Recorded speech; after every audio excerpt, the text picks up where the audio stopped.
अगर मैं आपसे कहूँ कि मल्टीवर्स और टाइम ट्रैवल का कंसेप्ट हॉलीवुड या मार्वल फिल्मों की देन नहीं है, बल्कि हजारों साल पहले हमारे हिंदू ग्रंथों में इसका जिक्र बिल्कुल साफ शब्दों में किया गया था, तो क्या आप मानेंगे? आज हम बात करने वाले हैं एक ऐसे रहस्यमय जीव की जिसने सृष्टि को एक बार नहीं, दो बार नहीं, बल्कि अनंत बार बनते और बिगड़ते देखा है।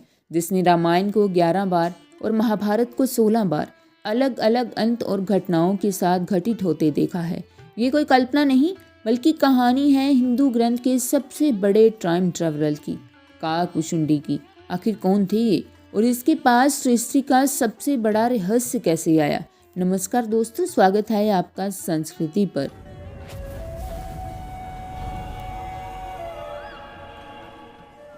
काकभुशुंडी जो कौवे के रूप में रहते हैं, कोई आम पक्षी नहीं है। ये एक महान ऋषि और परम ज्ञानी है जिन्हें समय यानी टाइम के चक्र से मुक्ति मिल चुकी है। महर्षि वाल्मीकि की योग वशिष्ठ और गोस्वामी तुलसीदास जी की रामचरितमानस के अनुसार काकभुशुंडी का अस्तित्व इस पृथ्वी के समय से बंधा हुआ नहीं है। वे समय और अंतरिक्ष के आयामों से बाहर बैठकर इस पूरे ब्रह्मांड का तमाशा देखते हैं। लेकिन एक महान ऋषि कौवे के रूप में क्यों? दरअसल अपने पूर्व जन्म में अपने अहंकार और गुस्से के कारण उन्हें ऋषि लोमश से कौवा बनने का श्राप मिला था। लेकिन बाद में उनकी भगवान राम के प्रति सच्ची भक्ति देखकर यही श्राप उनके लिए सृष्टि का सबसे बड़ा वरदान बन गया। उन्हें इच्छा, मृत्यु और समय की हर सीमा को पार करने का आशीर्वाद मिल गया। लेकिन सबसे हैरान कर देने वाली बात यह है कि उनके अनुभवों में जब एक बार महान ऋषि वशिष्ठ ने उनसे अपनी आयु और उन्होंने क्या क्या देखा है इसके बारे में पूछा, तो काकभुशुंडी ने जो बताया वो आज के क्वांटम फिजिक्स और स्ट्रिंग थ्योरी को भी सदियों पीछे छोड़ देता है। उन्होंने बताया कि उन्होंने इस ब्रह्मांड को अनंत बार नष्ट होते और वापस बनते देखा है। हर नए कल्प यानी साइकिल में नए ब्रह्मा, विष्णु और भगवान शिव जी उत्पन्न होते हैं।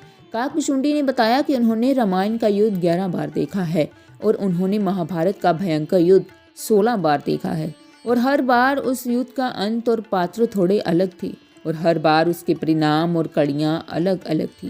ये सीधा सीधा पहले यूनिवर्स का प्रमाण है, जहां एक ही घटना अलग अलग आयामों में अलग तरीकों से घट रही है और काकभुशुंडी हर आयाम में जा सकते हैं। इनके जीवन की एक और हैरतअंगेज घटना तब हुई जब भगवान राम छोटे थे और काकभुशुंडी उनके आंगन में खेलने आई। तब बाल राम ने उन्हें पकड़ने की कोशिश की तो काकभुशुंडी उड़े और जितना दूर उड़ते भगवान राम के हाथ उतने ही उनके करीब होते। आखिर में भगवान राम ने उन्हें अपने मुख में निगल लिया। जैसे ही काकभुशुंडी भगवान के पेट में गए, वहां उन्होंने लाखों ब्रह्मांड, करोड़ों सूर्य और अनंत आकाश गंगाएं देखी। हर ब्रह्मांड में एक अलग धरती थी, एक अलग अयोध्या थी, एक अलग राम थे और एक अलग काकभुशुंडी था। जब वो बाहर आए तो उन्हें एहसास हुआ कि समय एक सीधी रेखा नहीं, बल्कि एक अनंत चक्र है।